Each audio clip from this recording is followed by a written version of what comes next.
Okay, everybody. So nice to see some new faces, and both on Zoom and on in person. So I'll just tell you personally, my friend, my acquaintance, everybody's my friend in Chabad, my friends in Guangzhou, but this acquaintance of mine who actually did know pretty well. One critique I have of his course is he's packing in literally to each class like 5 hours worth. Like I'm trying to do it in 50 minutes. So I told him like we have to highlight certain parts. I guess it's his first. He's going through the whole. He's in the middle of going through the whole year of every holiday's history. So he'll be done hopefully by the time we get to Hanukkah of 1 year cycle. So it'll be a little more vetted. But it's really good. It's so much. It's okay. Just 1 second. Let me put the AC on. We are, Jewish. Did you need me to close the front door? No, it's fine. I mean, I think maybe if you want it now, well, keep it ajar because someone might be coming in. Okay. So we're going to do a little bit of a review of last week because it's really one big history. I do want to quote an amazing thing. I didn't hear from this course writer, but from Paul Johnson, who was the Catholic historian, did a bunch of big projects, the history of the world, and he also did history of the Jews. And one of the things he said that was very interesting was in researching the history of the Jews, he says the history of the Jews is like history of the world, because the Jews were like always at the crossroads. So he was the authority. He says history of the Jews is like a mini history of the entire world. And you'll see that in tonight's class.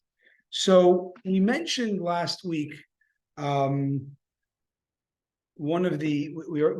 at the Second Temple Era, and this is the Great Assembly. So if your handout, the first page is the men of the Great Assembly, Anshe Knesset Hagadola. Fun fact that in the modern state of Israel, they took the name of the Knesset from this Temple Era body.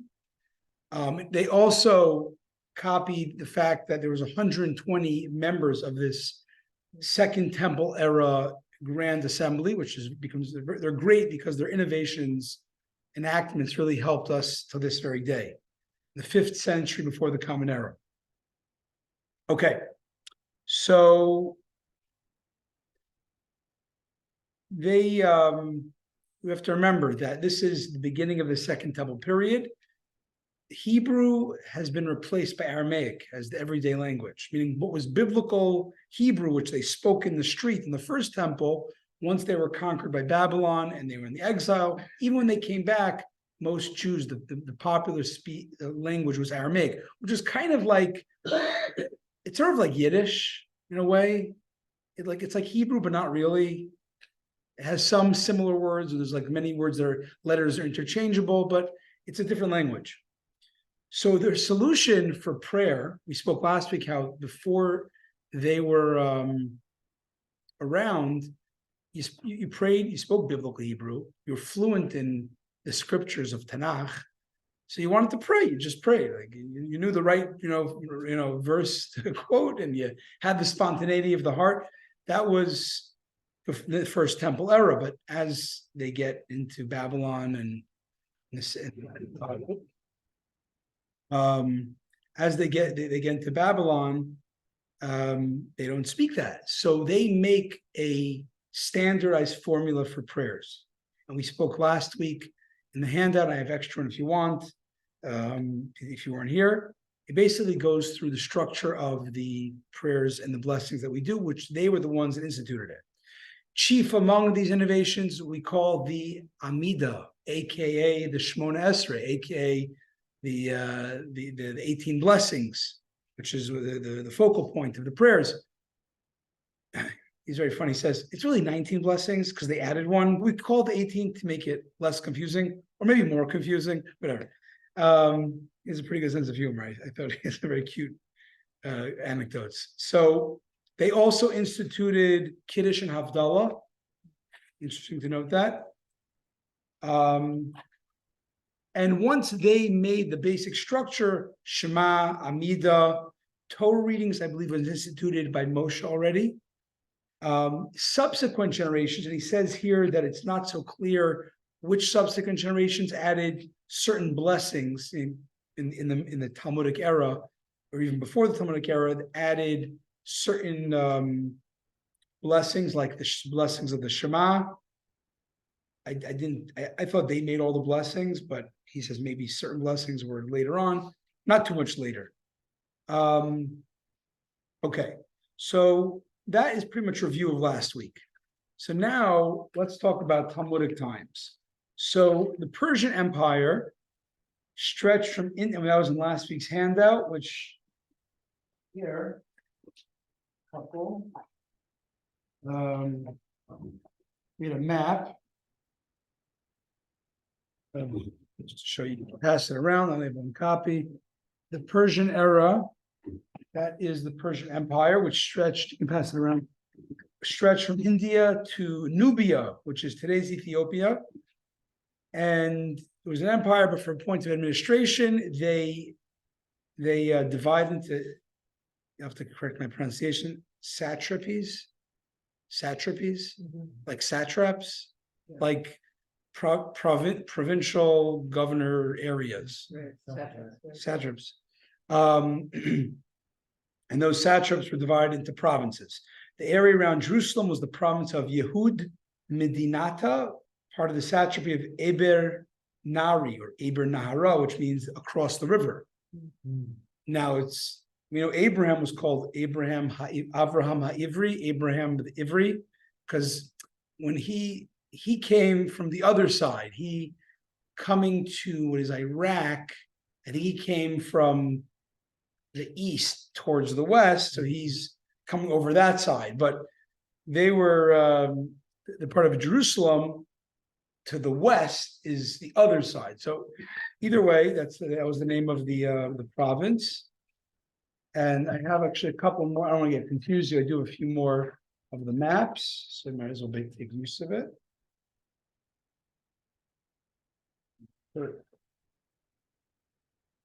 Yeah, the Persian Empire. And here's, you have yours from last week? Yeah. Okay, great.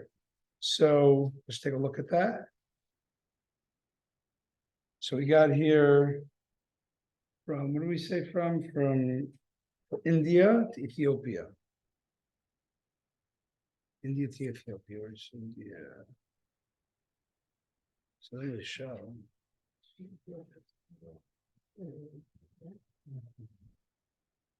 Whatever, it was a pretty big, so you see in the middle, province of Yahud.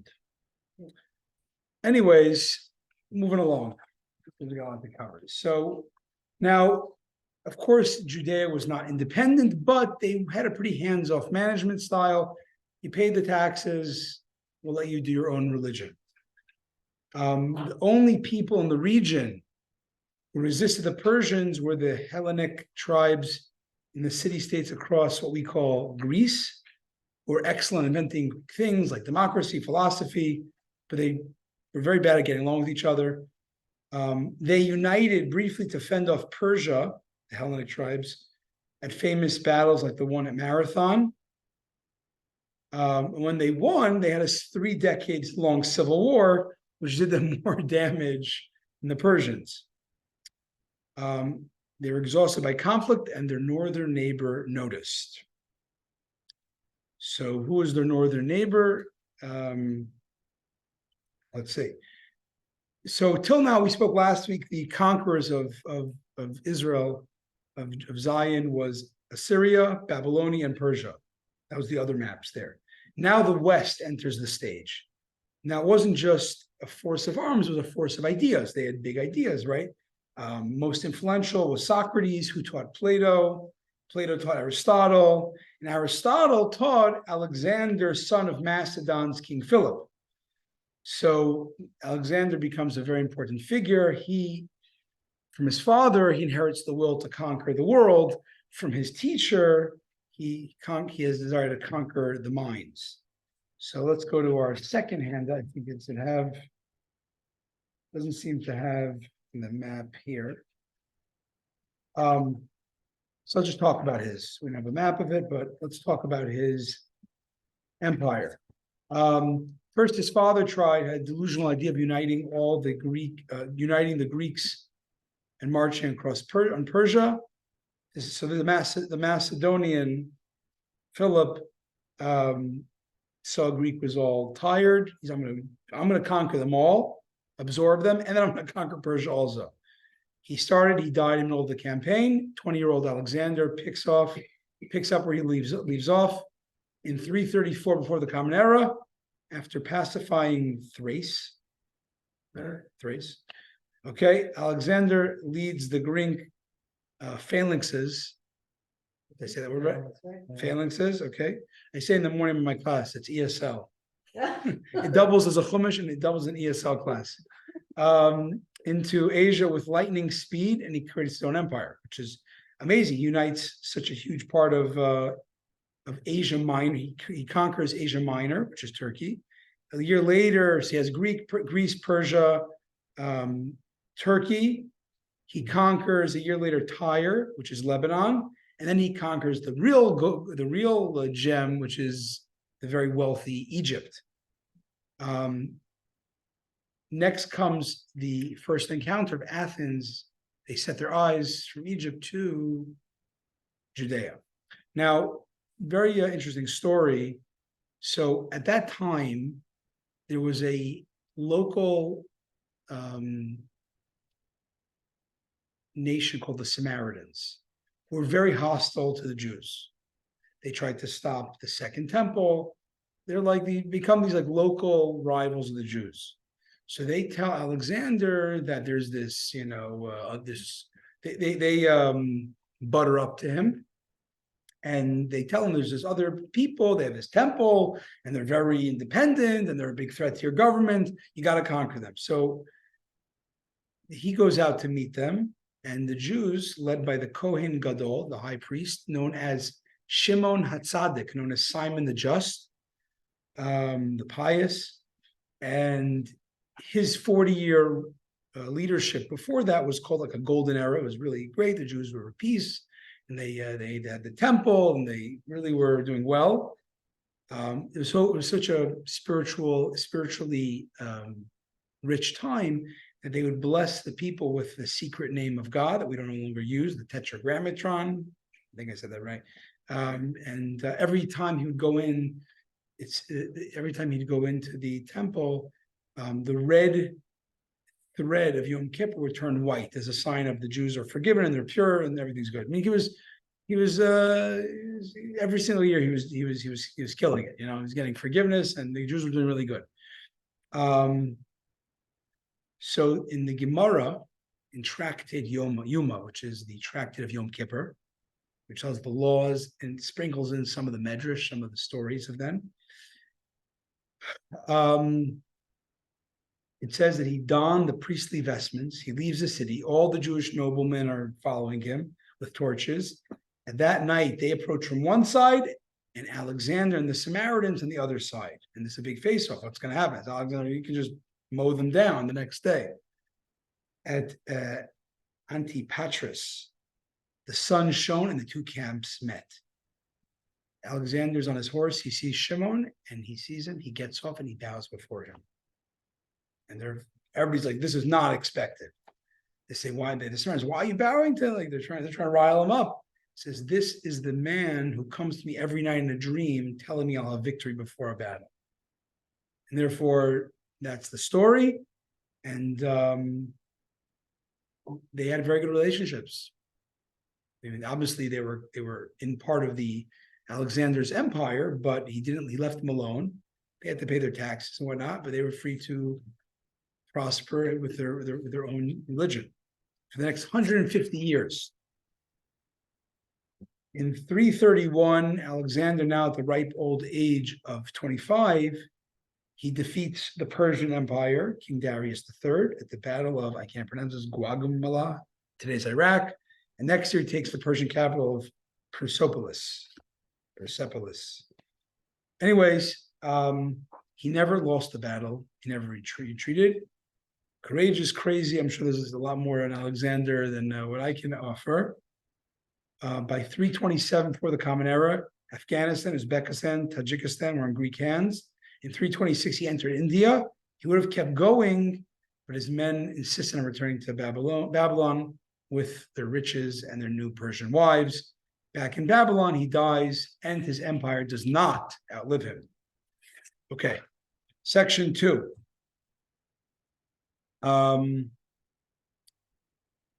So Hellenism. The Jews were not, for those 150 years, for those 150 years, the Jews were not like coerced into becoming like their conquering host country, empire. But there's a lot of peer pressure. And peer pressure is not like in high school when the ruling class has all the power and they have their own ideas and their own culture and the Greek culture. It's very imposing, even if wasn't originally wasn't outlaw Judaism. It was definitely attractive and even imposing to the Jewish people. So it was a little more nuanced, and just we'll see later in the Hanukkah story. That's we're going to do the next series by Hanukkah, the history of Hanukkah. Things are more nuanced. You can see this in the people's names. It's very interesting. If you look in Pirkei Avot, one of the names of the Jewish leaders, rabbis, very holy, saintly man, quoted as being one of the top leaders of history. His name was Antignos. That's a Greek name. So you're seeing that, and we see the rabbis actually praised Greek and Greece. So there's a lot of beauty there. Okay. So his empire lasts for about 5 minutes. When he dies, his generals start saying, I'd be the best guy to take over. A resolution is resolved after 10 bloody years of civil war. And once they do that, they each get different areas. So for 150 years, there's a bunch of kingdoms. I think there was 4 generals: Ptolemy, Seleucus, Antigonus, which was the Greek general, not the Jewish sage, and this I can't pronounce. Lysimachus. Eventually, they divvy it up, the empire. 150 years, Judea is thrown back and forth between the Egyptian Greek Ptolemies and the Syrian Greek Seleucids. Okay. So Judaism at that time, while again Greek is this beautiful, tantalizing philosophy and then religion and culture and the Olympics and all these things. The Olympics was a little more pagan back then, but under the Syrian Greek king Antiochus IV, he started not giving an option. He forced them, so you cannot do Judaism under pain of death. We know the famous story of the Maccabees. That'll be the next class series we'll do. The next course.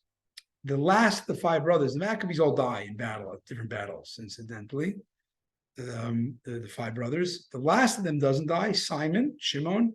He founds a Hasmonean royal dynasty that ruled until Rome.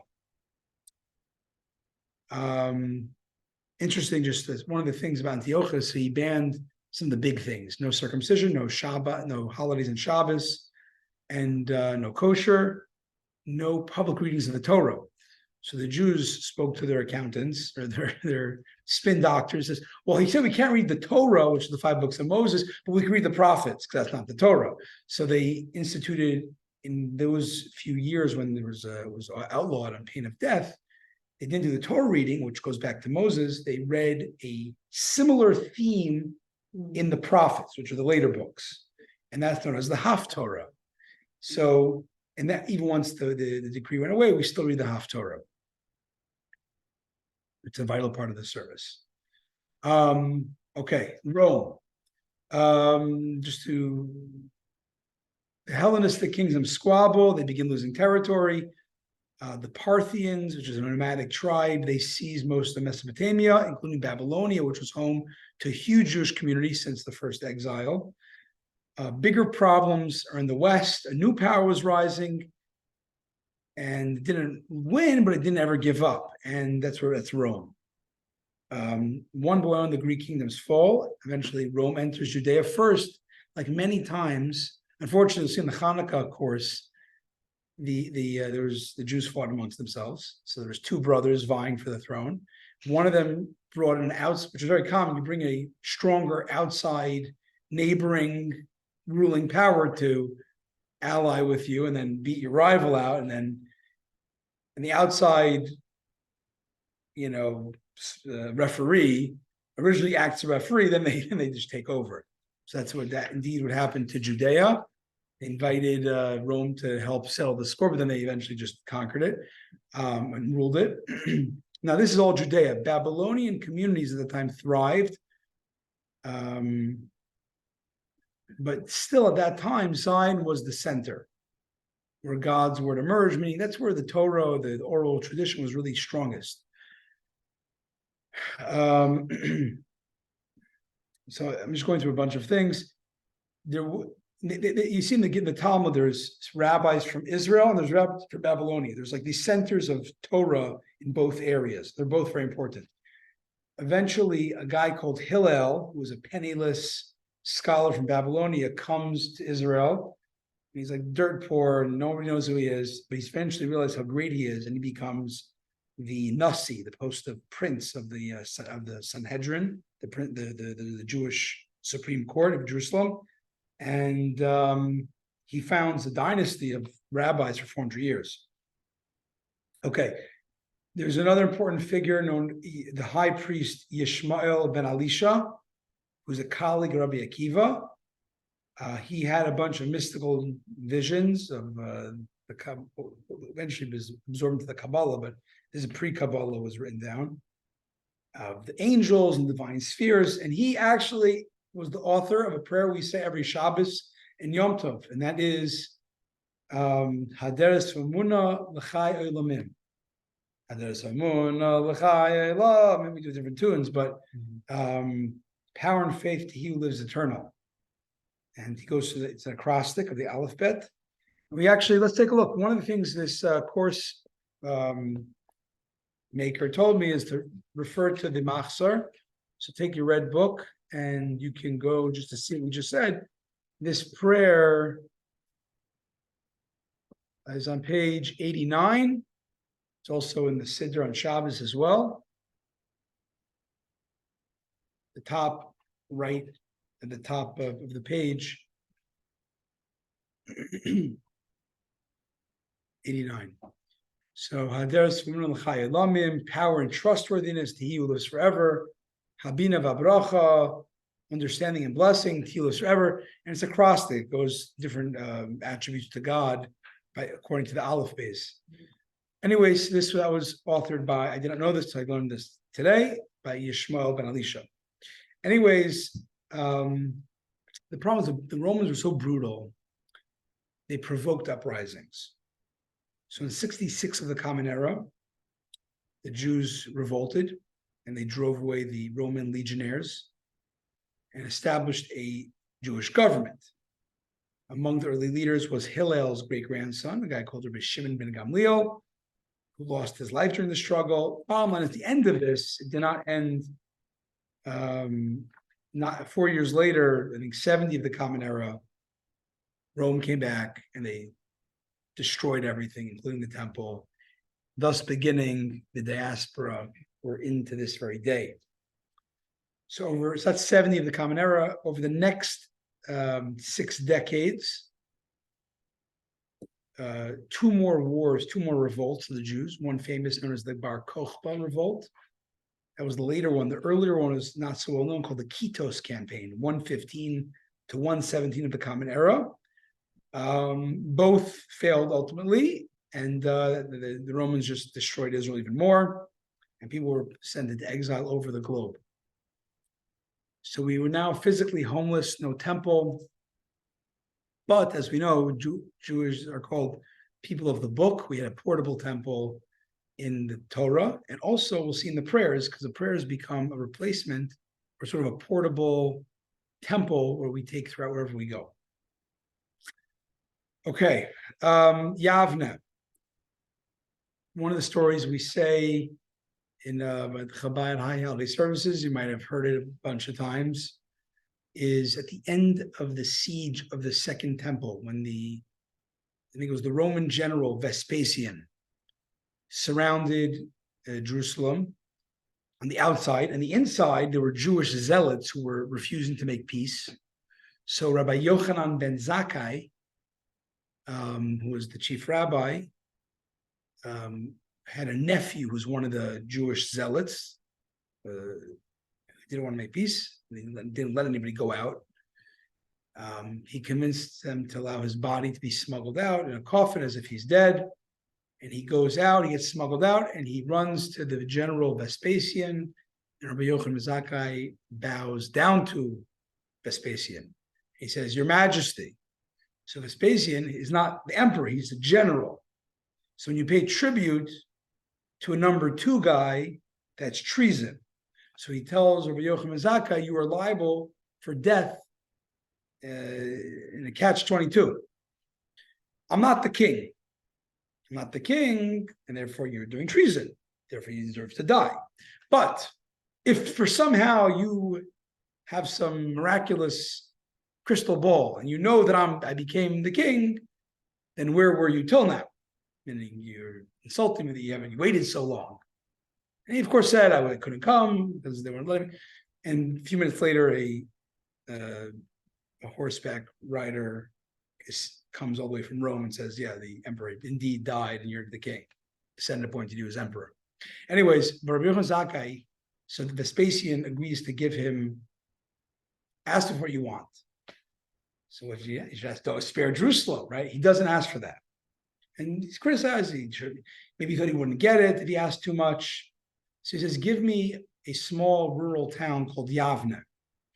And Yavne, allow me to establish an academy so we can continue Judaism there, even though there's going to be this unfortunate destruction, that you're not stopping, but we can rebuild it from there. And so he took 5, I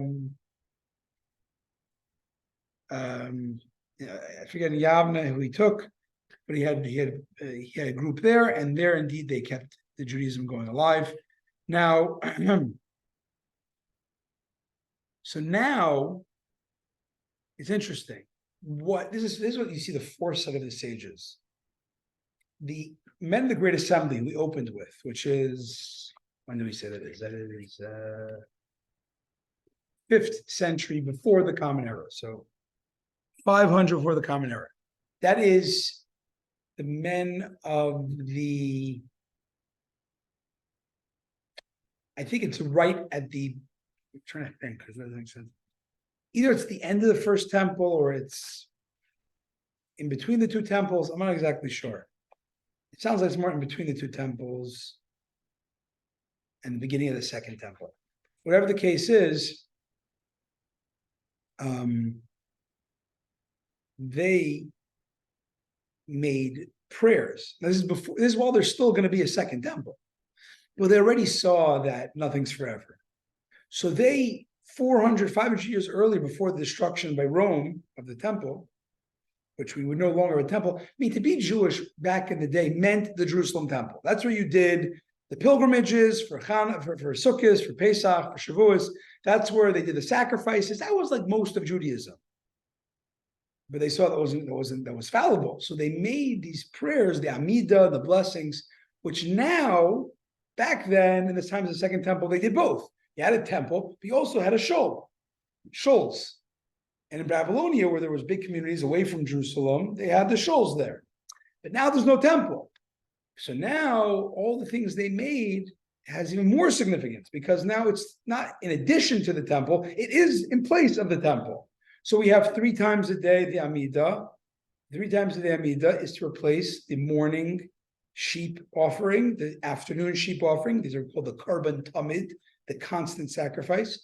And then the Ma'ariv, the evening prayer, was in place, doing the Amidah in the evening, was in place of the afternoon fats that would burn through the night. Okay. And then Musaf, right? Musaf in temple era was a Muslim means additional. There was an additional sacrifice brought for different holidays and Shabbos. There's no temple. So now we do a Musaf Amida, a Musaf prayer, which is, again, it's a portable, verbal dedication to God. It's not in the temple, though. Okay. The most important so the leader, one of Rabbi Yochanan ben Zakkai's students was Rabbi Gamliel. Happens to be he was a great grandson of Hillel. We spoke about.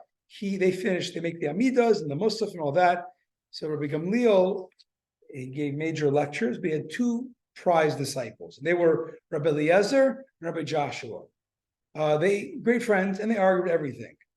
One was the world created. One said the first of Tishrei. One said the first of Nisan. It's all different perspectives. They're both.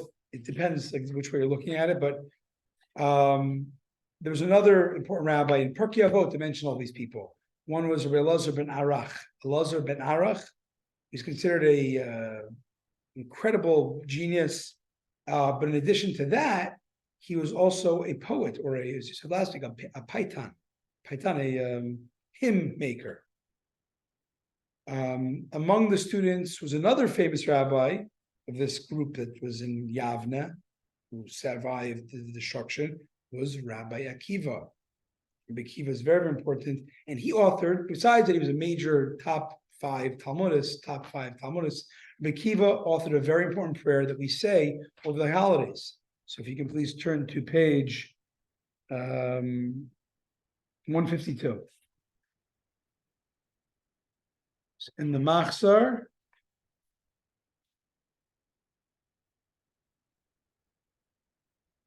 Avinu Malkeinu. Avinu Malkeinu. Chanenu Vaneinu. 54, the last verse. Anyways, this Avinu Malkeinu, where's it come from? It comes from a story in the Talmud Rabbi Akiva. What's the story? Rabbi Akiva lived in the time of a big drought. People fasted and prayed. In general, when there was drought, they would fast and pray to God to evoke mercy. So one of the other great rabbis, we said, was Rabbi Eliezer. So he got up there and he recited 24 blessings, but he was not answered. There was still no rain. Rabbi Akiva takes the Amud, he goes to the ark, to the front, and he prays, our Father, our King, our Father, our King, we have no king other than you. And he says, Avinu Malkeinu, Asay Imanu L'man Shmecha, do with us for your sake. I mean, do us this favor, do me something, for your sake, and have mercy on us. And then, indeed, the rain immediately begins to fall. I believe the many other stanzas of Avinu Malkeinu were added later on. I think I'm pretty sure that's in the Gemara story of the Gemara of how the story behind the Avinu Malkeinu. Rabbi Akiva composed it. Another scholar back then, very not important. Okay, in 132 of the Common Era, we said the Jewish revolt of Bar Kokhba, we mentioned, broke out and had catastrophic results. The Romans had no mercy, and then they started also enacting anti-religious edicts not seen since the days of Antiochus. So that, from 132 of the Common Era and on, or 136, for a certain period of a good amount of years, was called the Dor Hashmad, the generation of persecution. As an example, one of the big things they tried to outlaw, they wanted to just squash any Jewish identity, no room for Jewish independence and revolt. They said, how does a rabbi, we know becomes a rabbi when they get smicha. Smicha is colloquially translated as ordination. But actually, what it really used to mean was a chain going back to Moses of rabbi. You were learned enough and you were worthy of being a rabbi, a teacher. They would lean, he's leaning. They would lean their hands on your head and say, I go back to my teacher, back to Moses, you're the next link in the chain. Now, it's very important. Smicha really, to certain things, it has to go back to Moses to have a certain level of authority. They wanted to break that chain. So they forbade giving smicha. Anybody who gives smicha, death. Anybody who gets smicha, death. Any town where the smicha happens, they all get killed. So a very heroic rabbi, Rabbi Yehuda ben Bava, was old. He saw that smicha was being dwindling. And smicha, there's certain things like certain lack of authority. I mean, you could have we have rabbis today, but there's a certain level of authority that you have to have smicha for, going back to Moses. So he says, come, he takes Rabbi Akiva's 5 prized pupils, and he goes to a town in the outskirts. There's no town will be destroyed. And he ordains them, but someone rats on him to the Romans, and they come to get him. And he says to the 5, says, you flee, I'll take the death. And he's an old man, and they kill him. And who are these 5 initiates? They were Rabbi Meir, Rabbi Yossi ben Chalafta, Rabbi Yehuda ben Eloi, famous name, Rabbi Shimon bar Yochai, Rashbi, the revealer of Kabbalah, and Rabbi Elazar ben Shemua. Rabbi Elazar ben Shemua was arrested, unfortunately, as was their teacher, Rabbi Akiva, and Chutzpis and Hanina ben Tradian, they were killed as well. So this is they're part of what we call the 10 martyrs, which we read about as well. Okay, next generation. So we're now show you exactly what. I'm losing a little bit of track of time, of history time, but anyways, the next after that era, things got a little better. I think it was about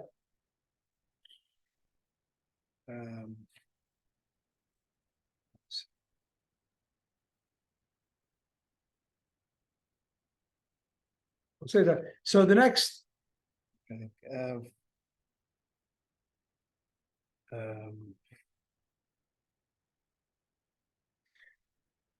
so 200 CE through 500 CE basically becomes the era of the Mishnah. Is these rabbis who are very basically there's we call the written Torah. The written Torah is the 5 books of Moses and the prophets and the writings. But the minutiae of Jewish law, which is not really discussed in the Torah, was always passed down and discussed with huge academies, what we call the oral Torah. The commentary for what's tefillin. Maybe tefillin's an Easter egg. I don't know. But no, there was an oral commentary of what tefillin were, and so on and so forth. So that was the company, the written Torah, but it was done orally. It was forbidden to write it down. God actually said originally, this cannot be written down. It can only be passed with teachers and students, huge academies, because that way it becomes a living document, not just, every time they want to print something, people become stupider, so they had to really make it like orally done. But the problem was now the Jews were going to the diaspora, there was no big academies that you could rely on. So one of the rabbis felt it was a time that called for emergency measures, and he enacted that we have to write down the oral Torah. And that became known as the Mishnah. So that's rabbis. They wrote the notes, collected notes of different academies from 200 of the Common Era to 500 of the Common Era, roughly. And the first part of the Talmud is called the Mishnah. He basically took all parts of Jewish law. He split up into 6 orders, 6 categories. Each category had different tractates. And so why this is relevant is because the order or the category we call moed, which is the category of the book of the Mishnah, one of the 6 books of the Mishnah. Moed means times of sanctity. So Shabbos, laws about the holidays. So the 5th tractate of that order of moed is called Yuma. Yuma is Yom Kippur. Anyways,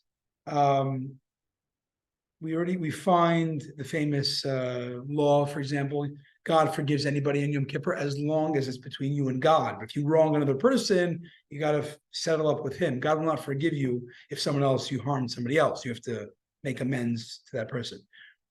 It talks in the Mishnah there, some of the prayers that we do in the Machzor, which is, we mentioned last week, the 3 special things of the Amida. So you go to page,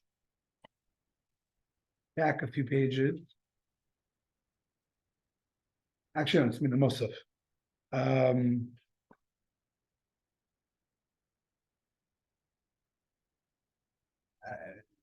Page one, it's long. It's like one.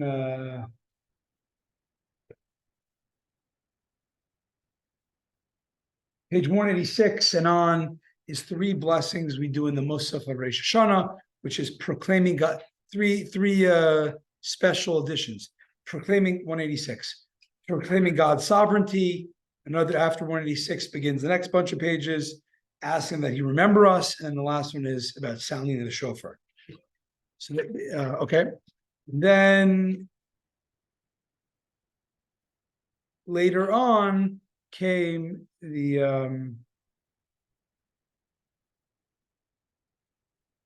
actually take it back. The Mishnah was earlier. The Mishnah was more like 200 before the Common Era till 200 of the Common Era. The Gemara is 200 of the Common Era to 500 of the Common Era. Okay, section 3. Yes. Can you distinguish the Mishnah and the Gemara? Mishnah came first.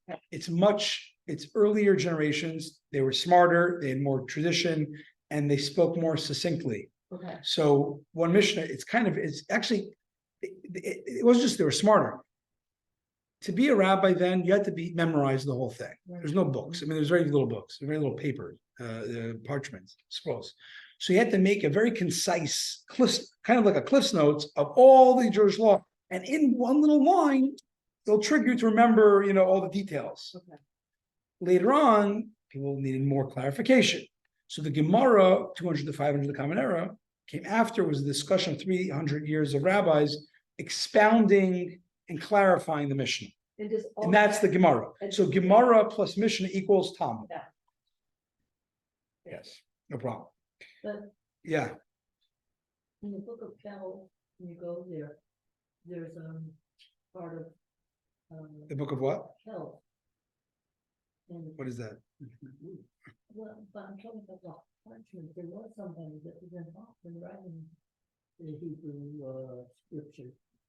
When we went and saw the book of Kel,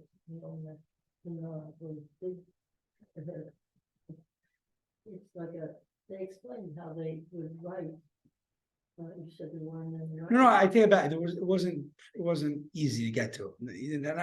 People had those parchment, just it wasn't readily accessible for everybody to have a library of parchment. It was hand copy and much more expensive. We have, it wasn't like having the book we have today. Anyways, okay. For 500 years, the old Persian lands, which we called included Babylonia, were ruled by the Parthians.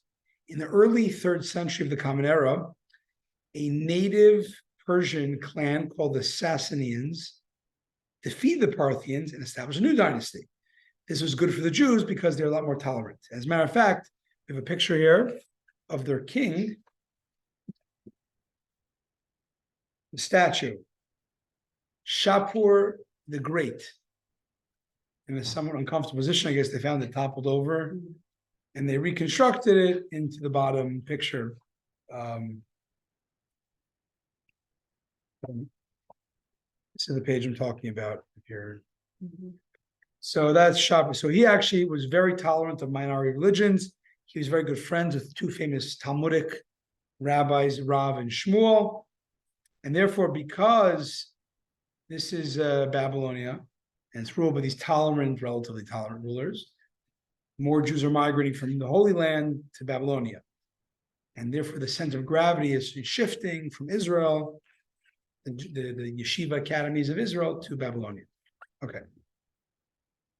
Back in Israel, back in Zion, the bustling metropolis of Caesarea, in Hebrew, Caesarea, was the empire's provincial capital. Very important Jewish community. One of the native sons was Rabbi Avahu, who was the disciple of Rabbi Yochanan. Okay. He's known for important innovation. So if you go to page 1, 76, sort of the tekiyas.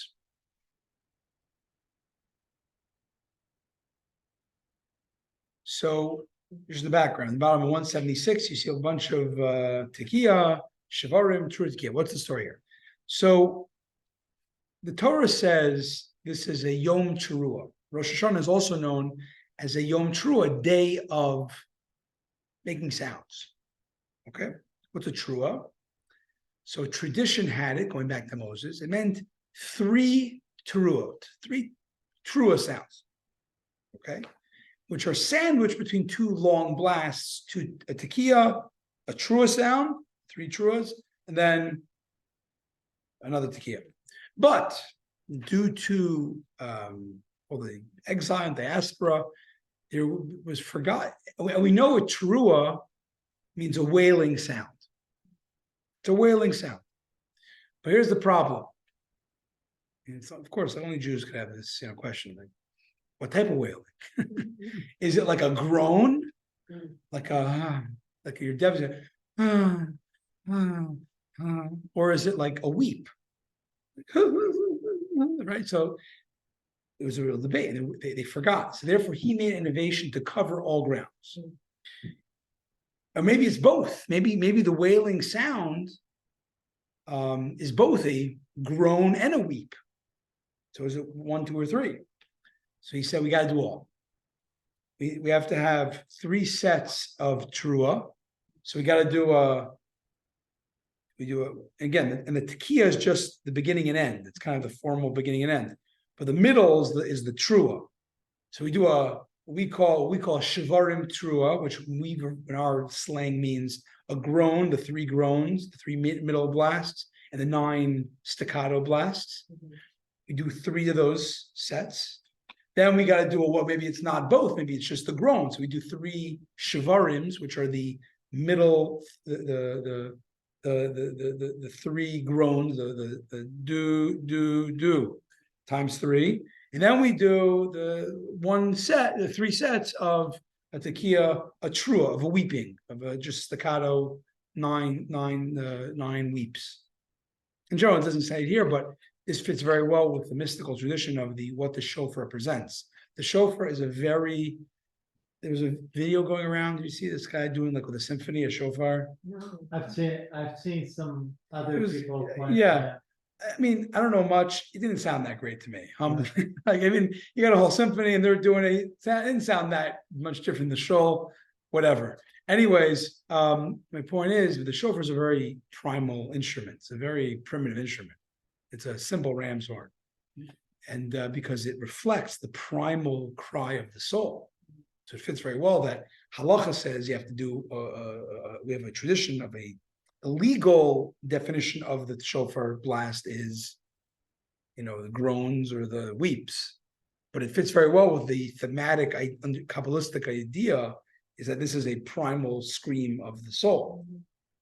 Anyways, back in Babylonia, Rav and Shmuel, who we mentioned, were good friends with King Shapur. They were succeeded by the next sages, Rabbi Yitzchak and Rabbi Nachman, who in turn were succeeded by Rabbi Yosef and important character, Rabba bar Nachmani. Rabba. What's he so relevant about? Rabba is the one, he actually made an enactment that we do this year. Not every Rosh Hashanah, when Rosh Hashanah falls on Shabbos, we don't blow the shofar. Why? Why can't we blow the shofar? Does it work? It's a mitzvah. It's a biblical mitzvah. No, even if it were work, it's not. Instruments aren't work. It was a rabbinical enactment in case you might fix instruments. Okay. But it's the mourning, right? It's the wailing and the weeping you don't do on Shabbat, right? Okay, you have a good point. Because it's not that's a good thought. That's not the reason I'm going to go with, because that's kind of maybe the deeper reason, but it's a halachic thing. It's like a lulav, right? Okay. In general, when there's a biblical positive commandment, then you have to do it. Even they can't say, rabbis can say, don't do it. Yeah, but you don't. Oh, he said exactly. He said he also said you can't do the lulav either on Shabbat if Sukkot falls on Shabbos, when it falls on Shabbos. And the reason is because people are not knowledgeable of the laws of shofar or of lulav, they're going to want to ask the rabbi, and they might come to carry it. So he said, therefore, we're not allowing it, which is very complicated because just because of a worry, you're going to abrogate a whole positive command.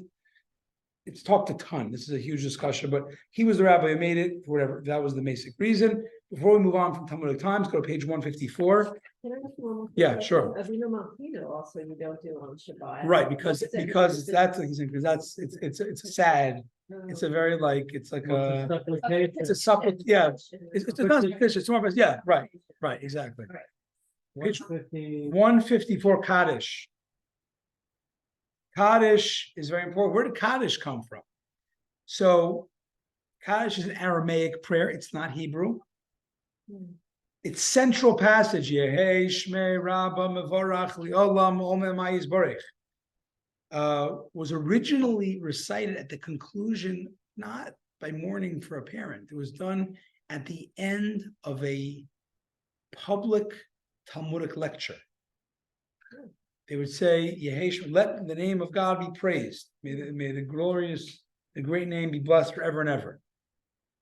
We find it in reference from a colleague of Rabbi Akiva, Rabbi Yishmael, we mentioned earlier, when the people of Israel gathered in study halls and hear the Agadah, Agadah is the exposition of the Torah from the mouth of a wise scholar, they say, Amen, Yehei Shmei Rabbah.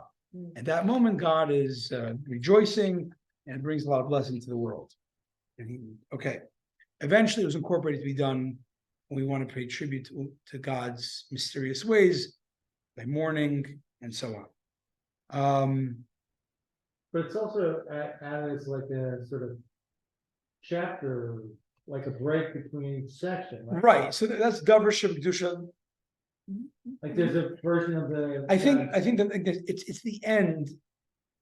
They didn't teach me this in yeshiva. I'm making this on the spot. I'm sorry. I hear bits and pieces, but the idea basically is it's the conclusion of a section. Right. Okay. So the same way they concluded a lecture, we said, "Praise be the Lord." We just learned Torah. Praise the Lord. We just did the Amida. Right. That's how I'm connecting the dots. Yeah. My story, I'm sticking to it. Right. All right. Section 4. So we're gonna finish up. Rapid fire. Who would have dreamed that pagan Rome would one day, who persecuted the Jews, converts wholesale to an offshoot of Judaism, Christianity? But it was very much growing out of pagan belief, which is a very harsh way of looking at reality, was becoming more and more unattractive. Many Romans converted to Judaism. Onkelos, who's the nephew of one of the great Roman Caesars, he's in every Chumash. He used the Aramaic training, became Jewish. He converted to Judaism. And many people wanted to. Not everybody could, because it involved some big commitments like circumcision and other things. So that was they liked the ideas of Judaism, but they didn't like the commitment of the mitzvahs. So once a later apostle resold Christianity as being Jewish idea without any obligation, it got a lot. It was very attractive. And then in 313, Common Era, the Emperor Constantine converted to Christianity, and this accelerated the decline of Jewish life in the Holy Land because they were very much persecuting them. Constantine also moved Roman capital outside of Rome, and he moved it to Asia Minor, to a place he renamed as Constantinople. The town actually was called Byzantium. He renamed it Constantinople and became the largest and wealthiest city in Europe for the next 8 centuries. And the empire split. The eastern half came to be called the Byzantine Empire, thanks to the capital's original name. It's like, it's interesting that the Christians, which was now the big empire, were more persecuting the Jews more than ever before. For many reasons. One, if Christianity is real, then why is Judaism sticking around? It's a big thorn in their eyes, and so on. It's an embarrassment to them. So they stopped the gentle prodding and they started doing what was done to them. The early Christians suffered a lot, but now they're in power, they made the Jews suffer. So the 4th century saw a sharp decline in Jewish life in the Holy Land. And now, as a matter of fact, it stopped the Jerusalem Talmud, which was being collected, the 200 to 500 of the Common Era, and they couldn't finish it. They couldn't. So it's a much rougher and less clear Talmud than we have as the Babylonian Talmud, which was done to the finish. It became illegal to ordain new rabbis, and Hadrian, who was the original guy in the Dor Hashma, the generation of persecution, his ban on he couldn't stop the rabbis from getting ordained, as we saw the story. Theodosius, who was the one that took over after Constantine, he succeeded. They broke smicha. And Hillel, Hillel, 12th generation descendant of the original Hillel we talked about, he saw the writing on the wall. He had to. There was one important thing that the rabbis, the Sanhedrin, did, and that is, when's the new moon? When's the new month? You can't do Jewish life, you don't know when the new month is. So he basically sanctified for the rest of history. He did the calculation, made a calendar, he said, this is when the new month is. So that's how we have it. Who was that? Hillel, the later Hillels. He's called Hillel II, actually. But he's a 12th generation descendant of Hillel I. His grandson, indeed, was the last to hold the office of Nasi before it was abolished by Theodosius II in the next century. No more Sanhedrin. Basically, the Jewish Sanhedrin continued, even though there was no temple. They moved around. Anyways, okay. We're a bit of that's all history. That's why I'm cramming a whole ton. But one thing I want to go to is about the idea of different poets. So one of them was, and this is in your book, I believe, your handout. Actually not. Okay. A few of the poets that we have, which is more relevant in the prayers, is a guy by the name of Yossi ben Yossi. He wrote something in the Yom Kippur Musaf, and I can't do it all here because I don't even have the Yom Kippur Machzor here. In 395, the Roman Empire split into two. In places, very interesting. So the Goths, the Ostrogoths, the Visigoths, Franks, that's all of Europe. It's early Europe. They all spoke Latin because that was the Roman presence. Eventually, they had dialects, so that French, Spanish, and Italian came to Romanian. There were Jewish communities, but they're all pretty small there. Leadership emanated from Babylon. Another important poet was Yanai. He's credited with introducing rhyme to the prayers. He also signed his name with an acrostic in the prayers. A machzor. So what the term machzor we use as the book. This is called a machzor. Machzor actually means a cycle. So he was the first. He made this Yanai. He wrote poems for the cycle of the year. So it was the special prayers were called the machzor, the cycle prayers.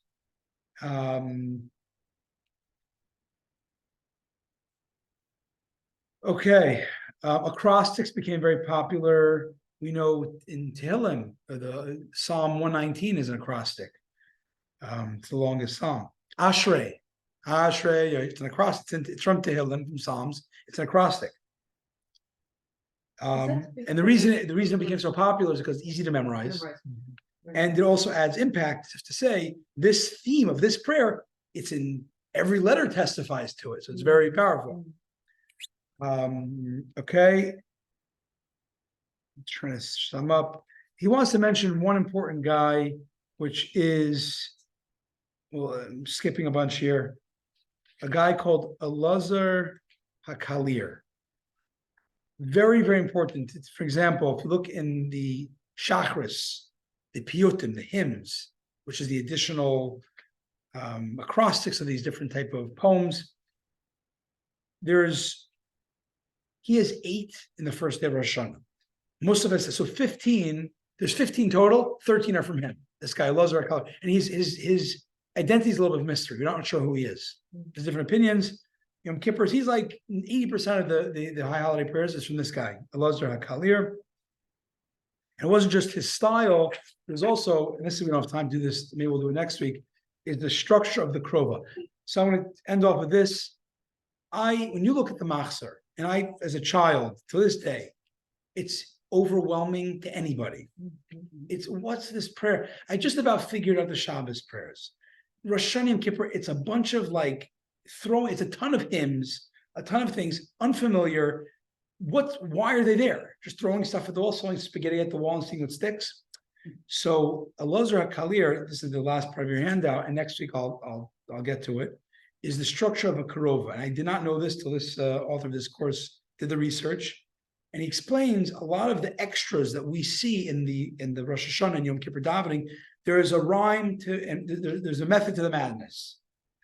We don't have time for it now, but we'll get to it next week of that. So that is as I said before, from Paul Johnson, a history of the Jews is like a mini history of the world, as you see.